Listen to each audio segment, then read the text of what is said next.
Hey guys, welcome back to my channel. Today I am super excited to show you how I made this sweater using my Sentro knitting machine. It is easier than you might think. It's definitely a little challenging, but we made it. If you are new here, don't forget to hit that subscribe button, like this video, and leave a comment. I would be so excited to respond to you in the comment section.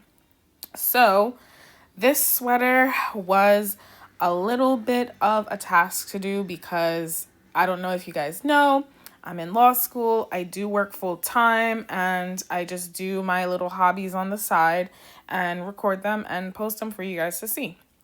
This sweater took me, I want to say about 2 weeks, maybe a week and a half.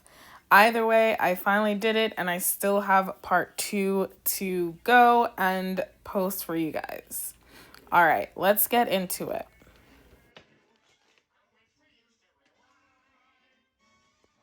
We're going to feed some scrap yarn into the Sentro first.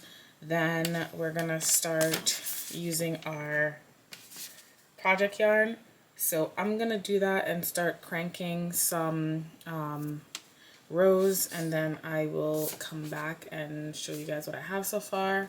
We're starting off with 100 rows for the arms or sleeves, because my arm length was 20 inches, and so 20 times 5 is 100. So we're gonna crank 100 rows on our Sentro machine, and then I'll be back.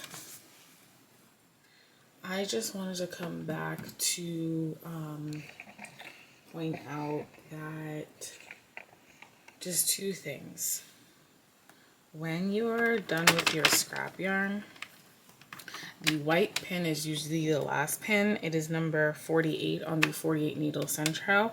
I think on the Addy machines, the other colored pin is usually the first 1 to 3 pins. So like they'll have white, white, white, and it'll be 1, 2, 3. But on the Sentro machine, the white pin is the very last pin on the Sentro.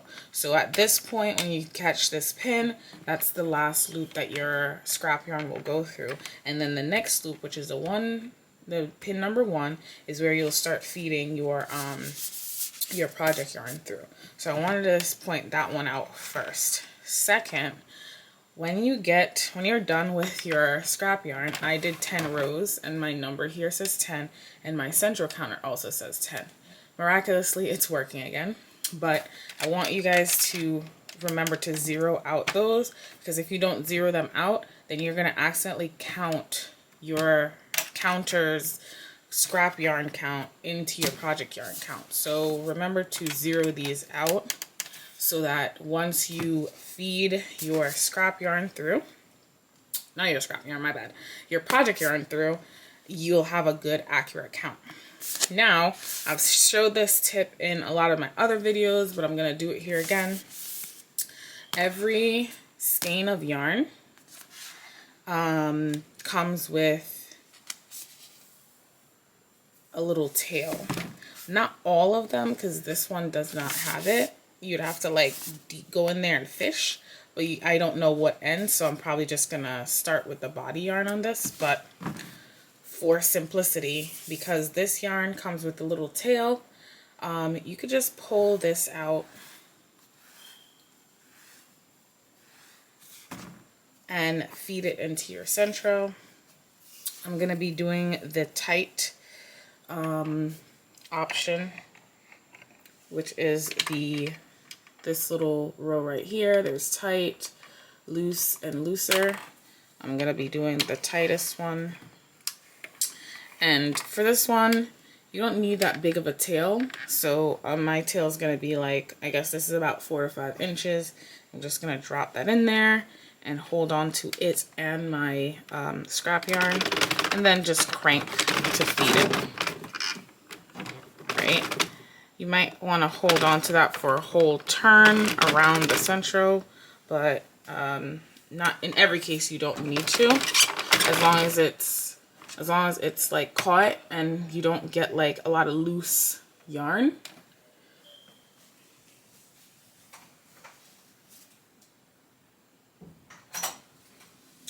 As long as it's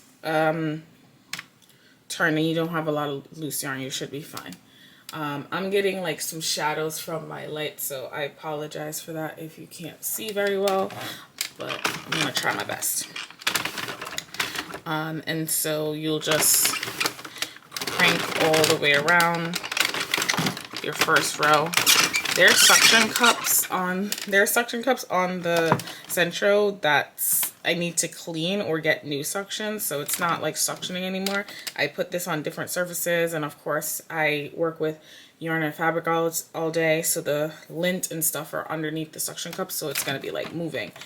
In any case, you don't want that to happen because you'll end up getting like dropped yarn or drop stitches, and your yarn or needle is gonna jump, and you know your whole project's gonna be messed up.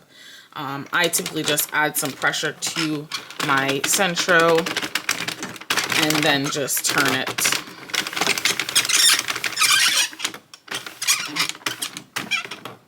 All right, so there we have it. We have our one full turn with our project yarn, and then your counter should have counted 1, and at that point you now have 99 rows to go, which I'm gonna do that off camera and just show you guys what the length came out to be. So since my tail is in, I'm just gonna put my yarn somewhere that it's like easily fed through my Sentro.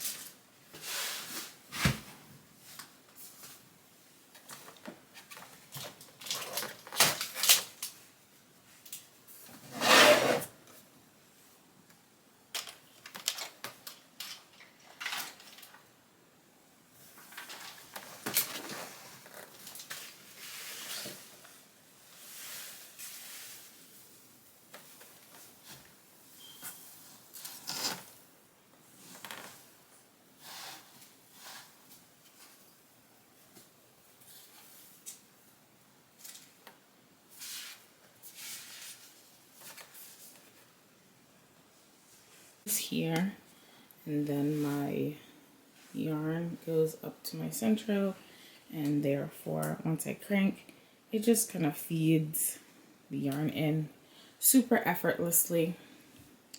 So I'm just gonna do that and come back, and we'll have our 100 rows for our first arm sleeve, and then we'll do a second one, and of course the bodies, and we'll stitch them together, and I will end this video. Okay, so when your project is getting too long, like I have a board under here and it starts touching it, I would then reach in and just pull it up and like rest it down. That way you'll have like another couple of inches worth of space underneath your project, so you could keep going without it getting flung everywhere and twisted up. Before I started doing this, it would end up getting stretched out and deformed. And then I'd have to run maybe like hot water or something over it to make the fabric just shrink back. So just a tip also, just pull your project up and then keep turning it and just keep doing that. And then you could also like fold it over, like roll it over just to keep it up. For now, I only have about 30 rows left. So I'm just gonna keep pulling it up and rest it down like so it kind of stays up. But again, you could also roll it as you go. Another thing people do is turn a stool upside down and then put the 4 little suction cups on the bottom of the stool seats, and then it'll just keep dropping into the stool, and it works out perfectly that way.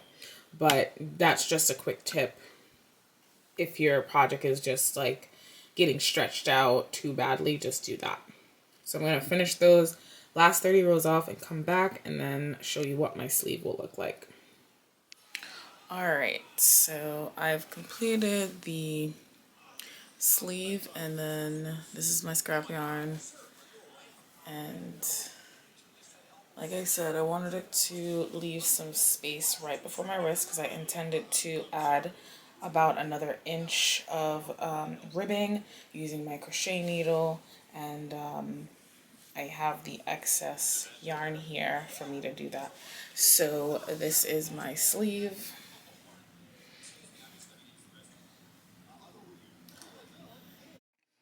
Okay, so one of my skein of yarn just finished, and I am about 50 rows into my front panel here. I think that's actually the back panel because it's a little too wide to be the front panel. So it's time to get our second skein of yarn. And again, this skein doesn't have a tail in the inner side, so I'm gonna have to use the tail on the outer layer.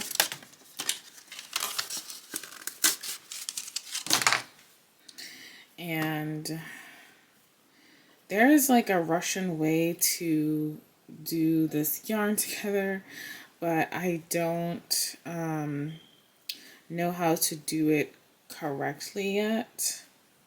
So I just kind of knot these, the tails of both, and I kind of do it twice and then pull.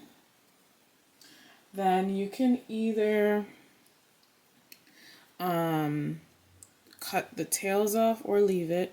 For now, I'm just gonna leave it, so we'll just have like a little baby knot here, which is fine. I'm just gonna start feeding it through. Usually you would put like a spike through each side, so then as you're going it'll just like turn like this.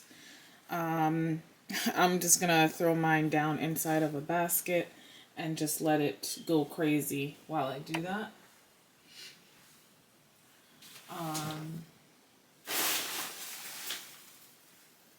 Right now I can't find my basket, so I'm just gonna drop it on the ground and that will keep turning. Now your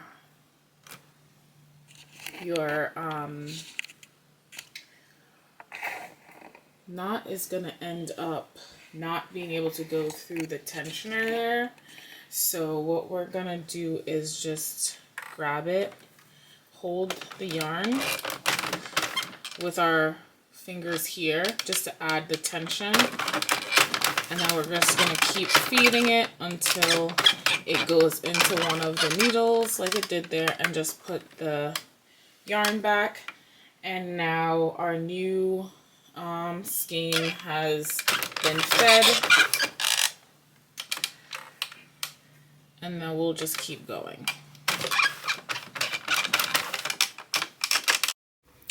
I apologize in advance, or apologize after the fact, for the loud noises and the beeping of that fire alarm. I promise you it's not in my apartment. I've been trying to knock it out of my apartment building ceiling for a very long time, but I'm unable to reach it because I'm so short.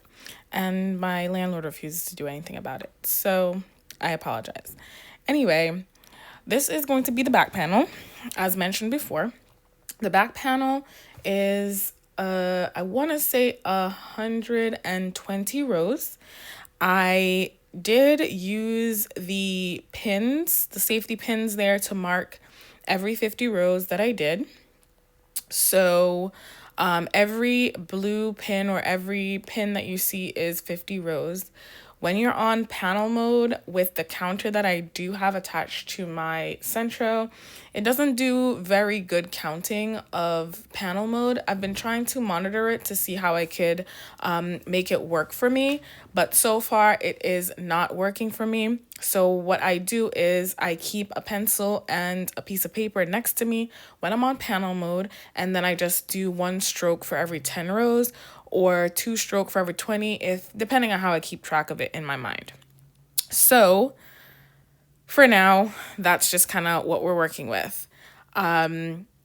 So I've gotten my 120 rows for my back panel done, and I'm gonna basically do the old, thing where I put my scrap yarn on, finish up that end, and then we're just gonna drop it off our Sentro, and then we're gonna start again with the panels for the front. I'm gonna go a little bit just so you guys could see how that goes, but I'm gonna cut it off and then we could speed this along. Highs and lows, highs and lows. It's all the same.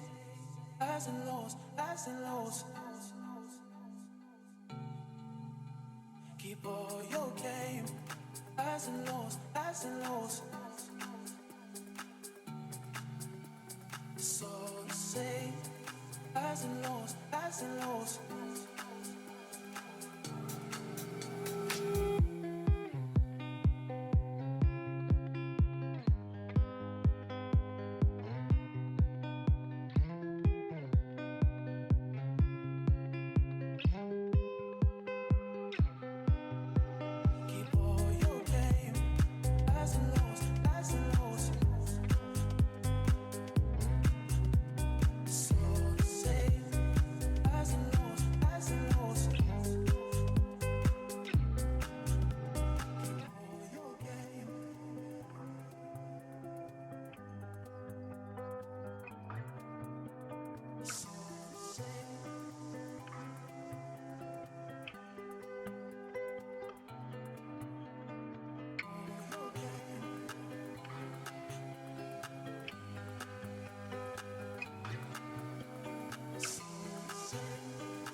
All right, my loves. So my back panel is finished.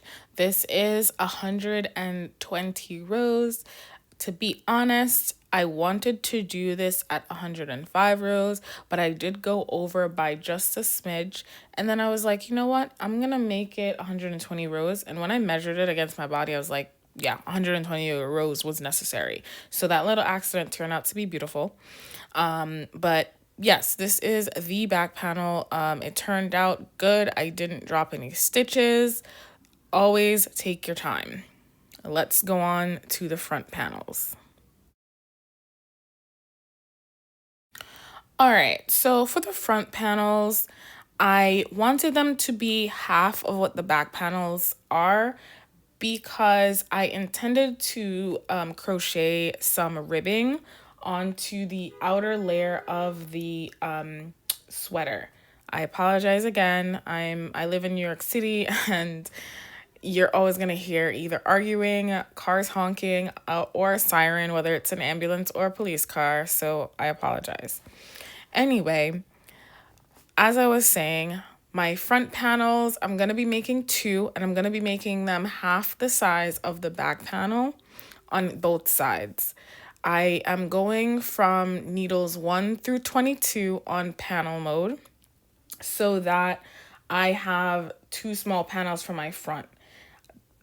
I intended to add at least 2 to 3 inches of crocheted ribbing onto my sweater so that it has that more authentic handmade look.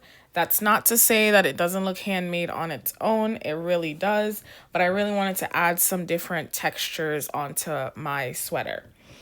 This video is just going to be part 1, just to show everybody the Sentro aspect of making a sweater. And then part 2, I'm going to be doing the ribbing on the wrist and on the sweater itself to add those 2 extra inches on both sides to finish my sweater. So of course, please stick around for part 2 when I upload that.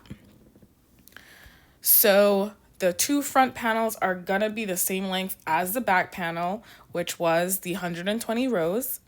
I'm just gonna be going back and forth for a while. I did drop stitches on my front panel. I was able to recover it properly.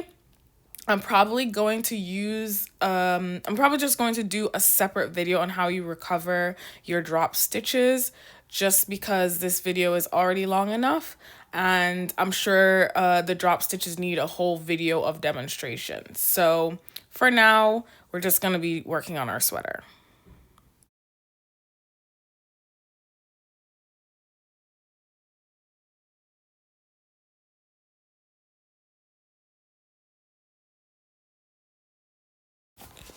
Okay, so I was fire truck, missed one. Anyway, so I finished the back panel, 2 sleeves, and one of the front panels, and I have stuck them onto my mannequin here. So this is basically how it looked in the front so far. And then just gonna rotate it here. This is how the back panel looks. I'm keeping this all together with pins and clips right now. But yeah, these are all the pieces so far. I'm gonna finish that front panel area, and then we're gonna sew this up. All right, guys, I recorded a whole video of me slip stitching my sides together, but it became corrupt and I had to delete it because I couldn't retrieve it. But basically, I put my back panels and my back panel and my front panels together using these clips right here, my sewing clips. And then I used my 5.5 milliliter crochet needle or pin, whatever you call it, and slip stitch all the way up. I want to say about 75% of the way. And then the portion that is still clipped together is where I will be attaching my sleeves.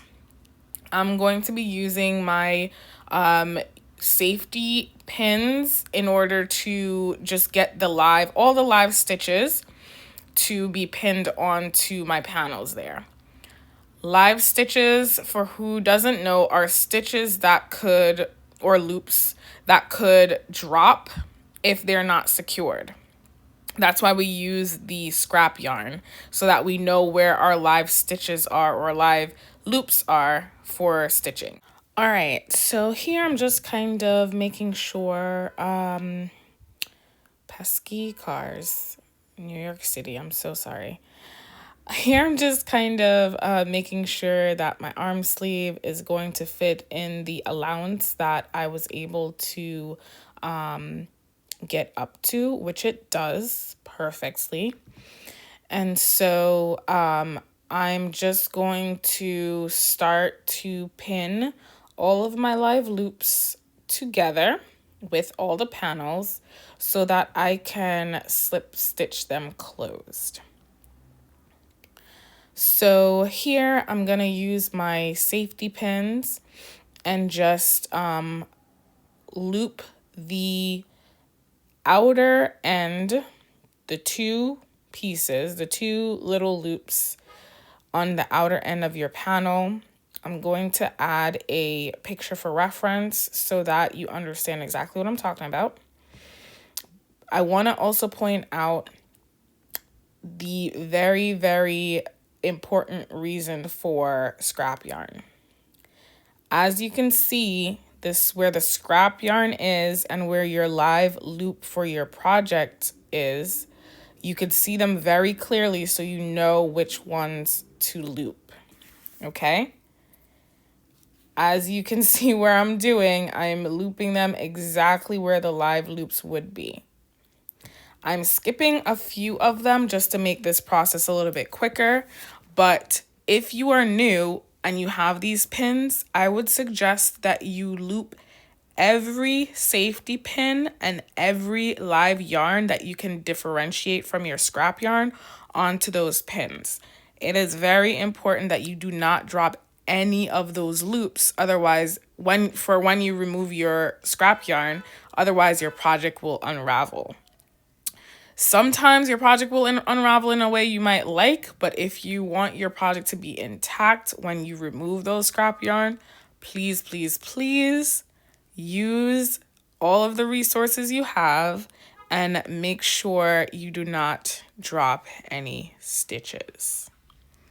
So here we go with the looping all of our safety pins onto the live loops, and we're just going to go all the way around, or I'm going to go all the way around because I want to make sure that my circular arm matches up with my flat panels on the back and my flat panel on the front so that there's no gaps in my project when I slip stitch this closed. So I'm just gonna keep going and be quiet and let you guys see what I'm doing.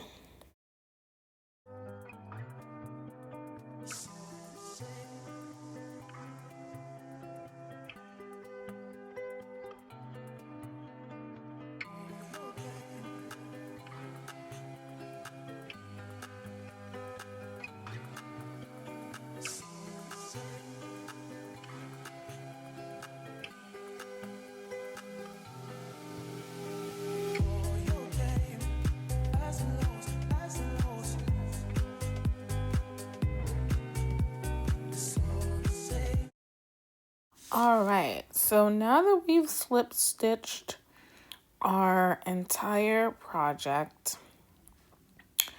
we are going to get rid of our scrap yarn that has been holding our project together. The first tail that you put into the Sentro when you cast on your scrap yarn is going to be the tail that you're going to pull from. You can either unravel it from the end of the project where you off casted your entire project, or you could start where I'm starting from the project base itself to just pull that out. This is going to be a little tedious because you're going to have to do the entire 48 needle pull out or 20 something needle pull out for the panel or more. But it is well worth it. It's a great reveal. Again, I just wanted to talk about the actual panel and sleeve pinning.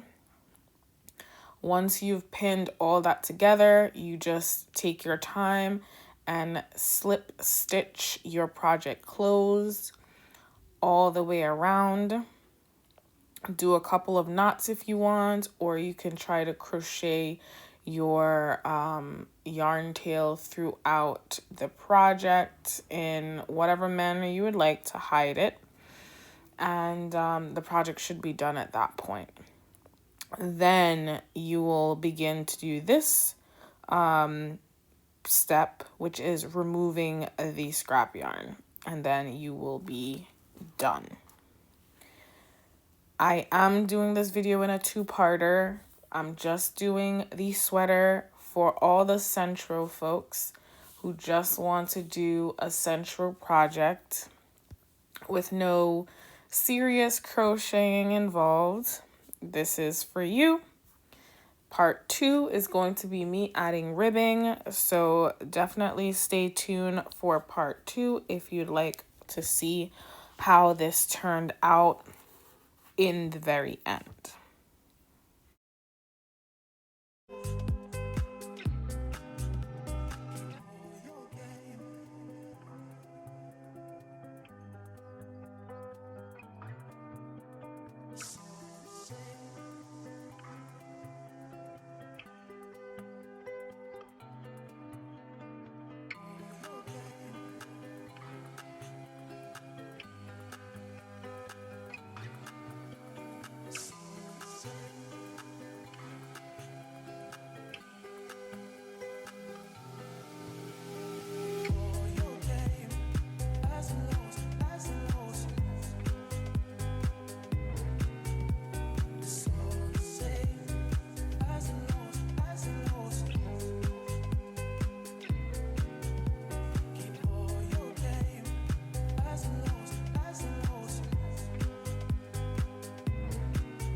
Hey guys, so I am about a size medium. I fluctuate sometimes between a size 6 and 10. So I did underestimate a little bit how many rows I would need for my front panel as far as width. So it did fall a little bit short, but again, part 2 is coming where I'm gonna crochet on some extra inches to get the size that I need to have this sweater close in the front a little bit. So for now, it's a little bit of an open sweater, but the sleeves fit well, the back panel fit well, but I just underestimated how many, the width of the front panel that I would need. But anyway, this turned out so good, guys. I'm so excited for this sweater. I'm excited to go in with my crochet pin and finish this up. Part 2 is gonna come out maybe a week after, maybe 2. Again, I'm working on my schedule. I'm just posting these as I get them done. But either way, I love how it came out. I love that it fits me in the way that I need it to fit. And those little folding parts, I'm gonna fix those with some ribbing down the front and also some cuffs for my wrist. Please like this video. Please keep on subscribing. Leave me all your comments. I have been responding to you guys as fast as I can, and I love that you guys have been commenting on my videos. But yes, without further ado, I'll see you in part 2.